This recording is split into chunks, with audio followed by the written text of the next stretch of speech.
8 राज्यों में छापेमारी भी की है। 15 ठिकानों पर एनआईए की छापेमारी की जानकारी है। यूपी, दिल्ली, मुंबई, हरियाणा, राजस्थान में छापेमारी की खबर है। छत्तीसगढ़, असम, पश्चिम बंगाल में भी एनआईए ने छापेमारी की है। यूपी, दिल्ली, मुंबई, हरियाणा, राजस्थान अलग अलग जगहों पर पहुंची है एनआईए की टीम। छत्तीसगढ़, असम, पश्चिम बंगाल में भी एनआईए की टीम पहुंची है। पाकिस्तान के लिए जासूसी करने को लेकर ये छापेमारी जगह जगह की गई है। 15 ऐसे ठिकाने हैं जहां पर पहुंची है एनआईए की टीम और अलग अलग राज्यों में ये 15 ठिकाने हैं जहां पर एनआईए की टीम जांच कर रही है।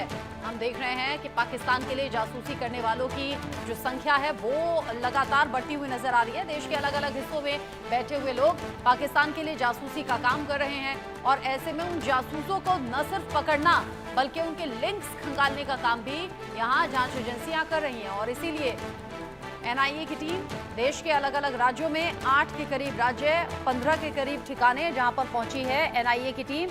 8 राज्यों में 15 ठिकानों पर छापेमारी जारी है। जो जासूस अब तक पकड़े गए हैं उनसे क्या कुछ इंफॉर्मेशन मिली है, उनके और किन किन लोगों से कनेक्शन है, कहीं इस जासूसी के जाल में और लोग तो नहीं फंसे, क्योंकि लगातार ये संख्या बढ़ी है। एक के बाद एक जासूस पकड़े जा रहे हैं जो कि पाकिस्तान तक खुफिया जानकारी पहुंचाने का काम कर रहे थे, खुफिया एजेंसी से जुड़े हुए थे। आईएसआई के जासूस पाकिस्तान के लिए जासूसी करने वाले जासूसों को लेकर धरपकड़ जारी है और अब एक एक करके उनकी गिरफ्तारी के बाद अब एनआईए की टीम ने 8 राज्यों में 15 ठिकानों पर छापेमारी भी की है। हो सकता है आने वाले टाइम में कुछ और गिरफ्तारियां हो, कुछ और इंफॉर्मेशन निकलकर सामने आए। जिस रफ्तार से, जिस तरीके से ये छापेमारी जारी है उसे लेकर अलग अलग जगह टीम मुस्तैद है। रैनिक गुप्ता इस खबर को लेकर ज्यादा अपडेट के साथ जुड़ गए हैं। इंडिया न्यूज संवाददाता मेरे साथ में। रैनिक, एक के बाद एक जासूस पकड़े जा रहे हैं जो पाकिस्तान तक खुफिया इंफॉर्मेशन पहुंचाते थे और उसी कड़ी को आगे बढ़ाते हुए एनआईए ने 8 राज्यों में 15 ठिकानों पर छापेमारी की। क्या मिला? देखिए, एनआईए की तरफ से एक सूत्र के हवाले से खबर मिलने के बाद ही 8 राज्य का 15 जगह पर एनआईए की तरफ से छापामारी किया गया था। उसमें पश्चिम बंगाल का 3 जगह पर छापामारी किया गया था, जिसमें कोलकाता का पार्क सर्कस और उसके साथ साथ ही डायमंड हार्बर एरिया और उसके साथ मोमिनपुर एरिया, ये तीनों जगह पर सर्च ऑपरेशन किया गया था। एनआईए का टोटल 3 टीम 3 जगह पर पहुंचे थे। पहले तो डायमंड हार्बर में पहुंचे थे, डायमंड हार्बर में एक होटल में पहुंचे थे, होटल में पूछताछ किया गया था। उसके बाद ही मोमिनपुर पहुंचे थे, मोमिनपुर में भी पूछताछ किया गया। उसके बाद ही एनआईए का टीम पहुंचा था पाक सर्कस एरिया में। पाक सर्कस एरिया में एक होटल में, जैसे कि एनआईए के सूत्र के हवाले से जो खबर मिल रहा है, पाक सर्कस का ये जो होटल में छापामारी किया गया, उस होटल का जो फोन है, उस फोन से माध्यम से होटल का एड्रेस के थ्रू उस लोकेशन से ही पैसा भेजा गया था। जो सीआईएसएफ जवान को कुछ दिन पहले गिरफ्तार किया गया था, उसको पैसा भेजा गया था। वो पैसा भेजने का जो लिंक, उस लिंक के मुताबिक ही लोकेशन ट्रैक किया गया था। उस लोकेशन से इस लोकेशन का मालूम पड़ा था। वो एक पाक सर्कस का एक होटल है, जो एक बेसरकारी होटल है, और ये होटल का जो मालिक एंड मैनेजर दोनों को ही सोमवार को एनआईए दफ्तर में बुलाया गया है। और उसके साथ साथ ही इस होटल का जो सिक्योरिटी गार्ड है उनको हिरासत में लिया है एनआईए। एनआईए का सूत्र के हवाले से जो खबर है, ये जो सिक्योरिटी गार्ड, ये 6 महीने पहले ये होटल में काम पे आए थे। दूसरा स्टेट से वे काम पे आए थे। इधर कोलकाता में आने के बाद ही न्यू टाउन का एक होटल, उसके बाद डायमंड हार्बर का एक होटल और उसके बाद ही पाक सर्कस का ये होटल में ज्वाइन किए थे 6 महीने पहले। तो 6 महीने पहले कोलकाता में आने के बाद जिस होटल में वो काम में ज्वाइन किए, उसी होटल से आतंकी संगठन के पास, या तो बोल सकते हैं पाकिस्तान का जो एजेंट है उनके पास पैसा क्यों भेजा जा रहा था, इसी को लेकर जो इन्वेस्टिगेशन, उसी सिलसिले में पूछताछ के दौरान ही ये सिक्योरिटी गार्ड को एनआईए की तरफ से हिरासत में लिया गया है। और एनआईए की तरफ से इस होटल का जो मालिक है और उसके होटल का जो मैनेजर है, दोनों को ही सुबह 11 बजे सोमवार को बुलाया गया है कोलकाता का जो एनआईए ऑफिस, उधर पूछताछ के लिए यानी बुलाया गया है। पूछताछ का सिलसिला अभी दूर तलक जाएगा। मेरे साथ में जावेद हुसैन भी जुड़ गए हैं, इंडिया न्यूज संवाददाता, ज्यादा इंफॉर्मेशन के साथ। जावेद, देश के अलग अलग 8 राज्य, 15 के करीब ठिकाने एनआईए की टीम पहुंची है, क्योंकि इन दिनों बहुत तेजी से पाकिस्तानी जासूस पकड़े गए हैं। इस जांच में और कौन कौन सी इंफॉर्मेशन ऐड हुई है? और देखिए, वहाँ 8 स्टेट, 15 लोकेशन और जासूसों की तलाश। एनआईए की एक बहुत बड़ी ये इन्वेस्टिगेशन है जिसमें जो केंद्रीय जांच एजेंसी एनआईए है वो देश से जुड़े हुए जो गद्दार हैं उनकी तलाश में जुटी हुई है। और आपको हम बता दें कि कोई किसी कंपनी में कोई एम्प्लॉय है, तो कोई किसी मदरसे का मौलाना है, तो कोई आम शख्स है, और कोई किसी सरकारी दफ्तर से भी जुड़ा हुआ है। मतलब देश के खिलाफ जो गद्दार है उनका लगातार कहीं ना कहीं हर तरफ से कनेक्शन है। और जिस तरीके से पीआईओ यानी कि पाकिस्तान इंटेलिजेंस ऑपरेटिव जो लगातार भारत के खिलाफ जो जासूसों को कहीं ना कहीं एक बहुत बड़ा जो मॉड्यूल है वो उसको स्टैब्लिश करने की कोशिश कर रहा है, यानी कि भारत के खिलाफ वो जासूसों को खड़ा कर रहा है। तो ऐसे में अब जो सेंट्रल एजेंसी एनआईए जो उन्होंने एक रेड को कंडक्ट किया था और हिंदुस्तान भारत के 8 राज्यों के 15 लोकेशन पे सर्च ऑपरेशन को एक साथ पूरी तरीके से ऑपरेट किया गया।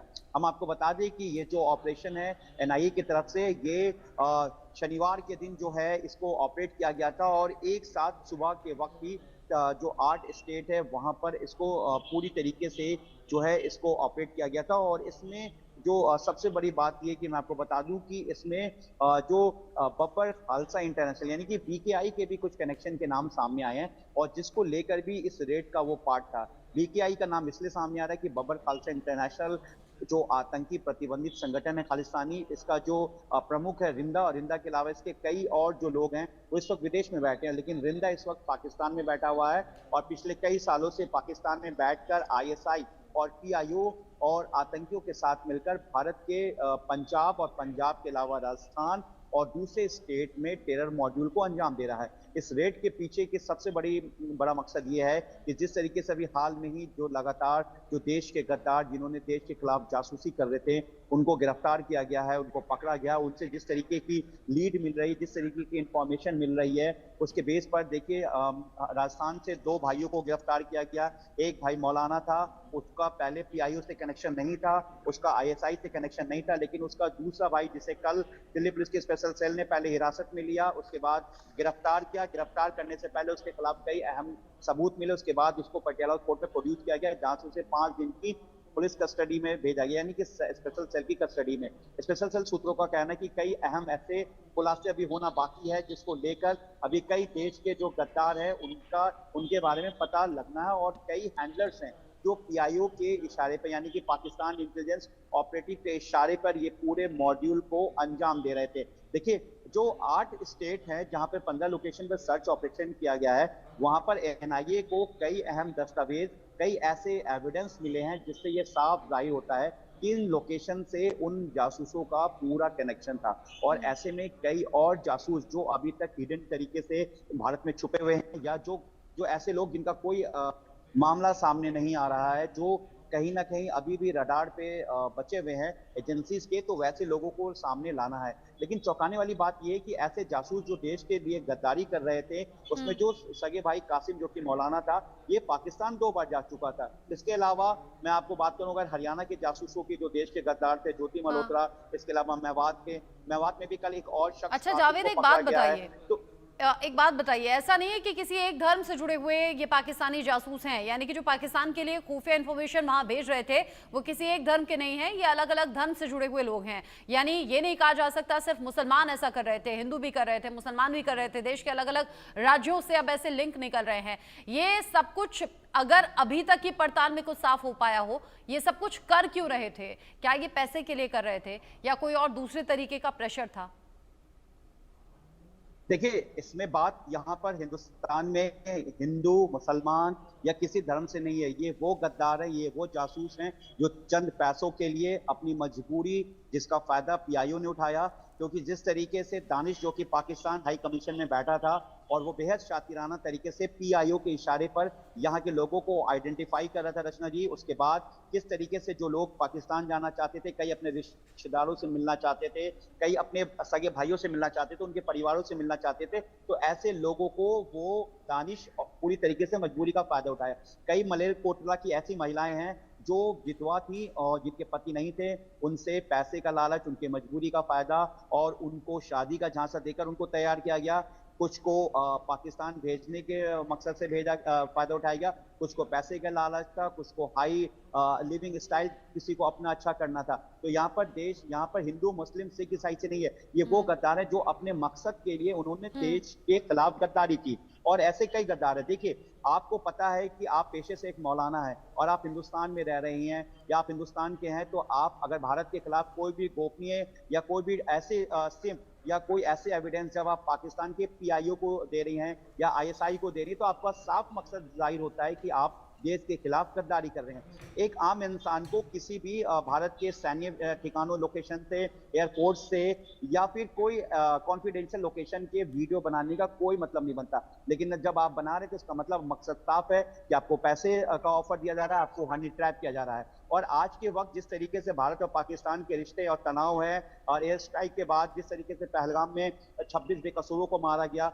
उसके बाद भारत की तरफ से करारा जवाब दिया गया एयर स्ट्राइक करके, और उसके बाद जिस तरीके से पाकिस्तान ने जवाब दिया, पाकिस्तान ने भारत के रेसिडेंशियल इलाकों को निशाना बनाया, और इस तरीके से जिस तरह से पाकिस्तान ने अब नया ऑपरेशन, ठीक कह रहे हैं आप, पाकिस्तान यूं तो मुकाबला नहीं कर सकता भारत का, लेकिन पाकिस्तान की तरफ से शातिराना अंदाज में ऐसे लोगों को चूज किया जाता है जो किसी ना किसी मजबूरी से घिरे हों या फिर पैसे के लालची हों। और आपने बिल्कुल ठीक कहा, चाहे वो विधवा महिलाएं हैं या फिर वो सिंगल महिलाएं हैं, उसमें ज्योति मल्होत्रा भी एक अपने आप में केस है जिसे जानबूझकर ट्रैप किया गया ताकि वो झांसे में आ जाए, इंफॉर्मेशन पाकिस्तान तक पहुंचाए।